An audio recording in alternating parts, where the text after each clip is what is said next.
These are 5 things I wish I knew back in 2013 that would have prevented me from losing a lot of money in crypto. Instead, I didn't know this stuff, and then I look like Kevin from The Office who spilled his chili trying to get everything back in the pot using like a notepad, right? So I want to help you avoid that with just everything I wish I would have known. So the first one is do not marry your altcoins. Do not be like Rose telling Jack, "I'll never let you go," or whatever the heck she said to that guy. Just to give you some perspective, this is January of 2017. Most of these coins nobody has ever heard of, including MadeSafe Coin, Augur, Steam. Shout out to the people on Steam back in 2017. And the list goes on, right? This is the top 20 coins. Most of these coins are completely non-existent or basically nothing. This is 2021, and still a lot of these coins in the top 10 are no longer in the top 10. And a lot of these coins are well lower than they are now, including coins like NEM, Theta, and other coins that are way below where they were January of 2021. And this is today where the coins in the top 10 and top 20 look very, very different than the last couple years. So the second piece of advice that I wish I knew is avoiding phishing scams. Back in 2017, a lot of startup companies were launching ICOs where they would say, hey, give us your Ethereum, give us your ETH, and we're going to give you some of our tokens. And that, for the most part, most of those companies just did not go anywhere. In this cycle, though, there are a lot of phishing emails people are getting, especially if you have a hardware wallet, because a lot of those email lists have been leaked, or if you were involved in a bankruptcy like Celsius or FTX. And another scam is going to a fake website that looks like the real website, often having to do with DeFi. So you go to a website that looks like Uniswap, but it's not. Or you see there's an airdrop and you go to the website that you think is legit to get your airdrop, you connect your Phantom wallet or MetaMask or Trust wallet or whatever you're using, and then all of your coins get immediately wiped out. So from experience, someone that's lost a lot of money in one of these phishing attempts and scams, you just want to be very, very careful whenever you connect a hot wallet to any website. I would encourage you not to keep a lot of money on your hot wallet because it's just too easy to get it completely wiped out. And definitely avoid those Nigerian princes that still want to give everybody money. I don't know how many princes there are.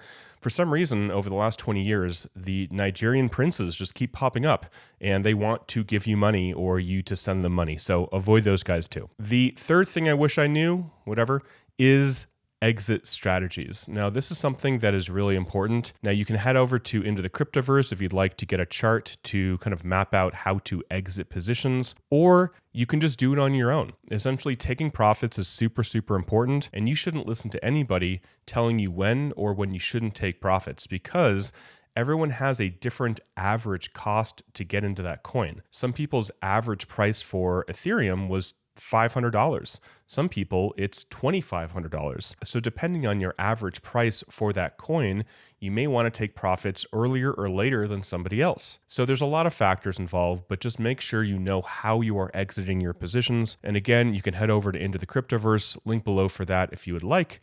If you would like a chart going over a couple different coins, but just giving you an idea of how you can take profits. So essentially, you can take profits every time the coin goes up 10 or 20%, or you can use an exponential strategy where you can take out more and more as it gets riskier and riskier, essentially as the price gets higher and higher. So lots of strategies. Just make sure you have a plan before things go crazy. And also make sure you know how to click that sell button because you don't want to not actually know how to sell before you want to sell. So there are 2 other things I really want to share with you. But first, I want to talk about the sponsor of this video, which is Venice AI. So everyone knows ChatGPT. I use it, I've used it a lot, but have you ever thought about what those companies are doing with your private information and your searches? For example, Alexa listens to us and recommends products based on our conversations. Meta retargets us based on our browsing and engagement history. That's invasive enough. But giving one company all your thoughts, business ideas, personal details, etc. is a whole other level of intimate information that we are just freely handing over. It's probably safe to say that everything that you've said to these chatbots is eventually going to be sold to someone. And this is why Venice AI was created. It's a generative AI platform that is private and permissionless. It also doesn't spy on you or censor the AI's responses to you, so the responses responses aren't filtered through the programmer's biases or worldview. Also, messages are encrypted and your conversation history is stored only in your browser. With Venice AI, you get access to several different AI models for different results and styles. Venice AI was also founded by Eric Voorhees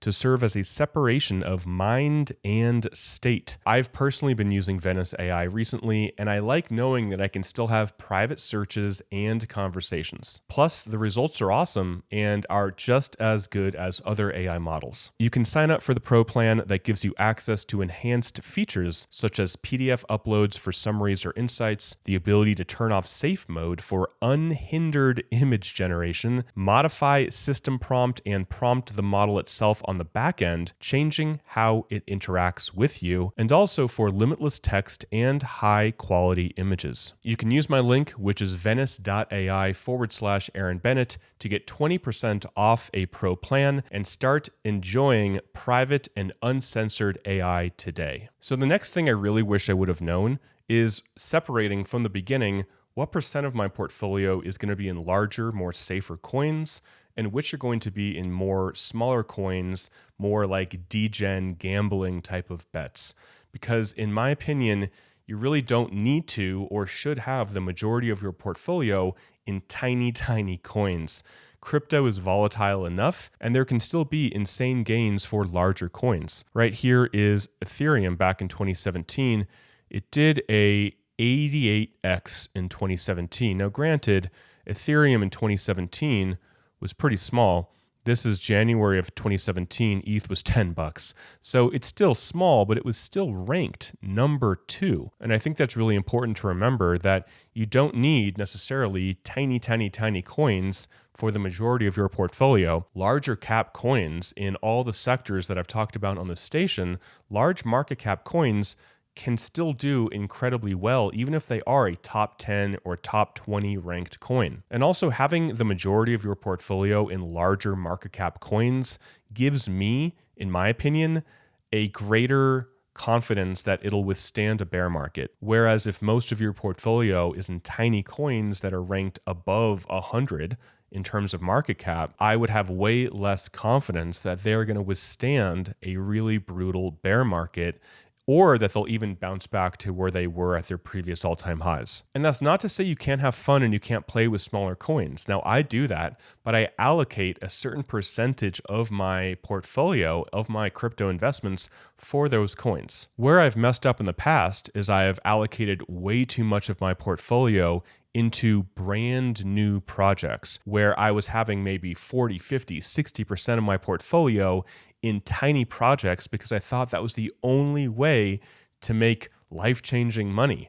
But what actually happened is I ended up with hundreds of companies and projects and coins that are down 80, 90, 95%, and I have no faith that they will ever come back because most of them are completely dead projects with dead communities. So that's the risk there, and that's why I wanted to share this one with you. And the last one, number 5, is don't trade with your emotions, or don't buy and sell based on your like lizard brain emotional state. That is usually the wrong way to trade. Actually, for me, it's always the wrong thing to do. When I am feeling panicked, like, oh my gosh, I need to sell, it's going to go down even more, that's 95% of the time to buy, or time to do absolutely nothing. Or when everybody's telling you, dude, the prices are going to keep going up, right? The prices are going to go up another 2, 3, 4x. Don't sell, you're an idiot. That's usually the time for me to take profits. So whatever your gut feeling is telling you to do, 95% of the time for me personally, not financial advice, of course, is to do the opposite of what my like body is telling me to do, right? So I hope this video is helpful for you guys. Again, these are things that I really wish somebody would have told me and drilled into my head way back in 2013. I would have lost a lot less money had I known these things, because it's really easy to get wrapped up. It's really easy to get overwhelmed. It's really easy to not take profits. It's really easy to use all of your crypto for degenerate gambling. It's really easy to get scammed and phished because you're not thinking and it's 5 a.m. and you're tired and you click on a bad link. It's easy to get married to your altcoins. It's easy to not have an exit plan, right? All of these things are really easy to do, But it's important to know that so then you can make sure that you actually do the opposite and you have a plan. Again, if you want to check out Venice AI, you can use my link below in the video description. Hope you guys are well. Till next time, talk with you soon, and bye for now.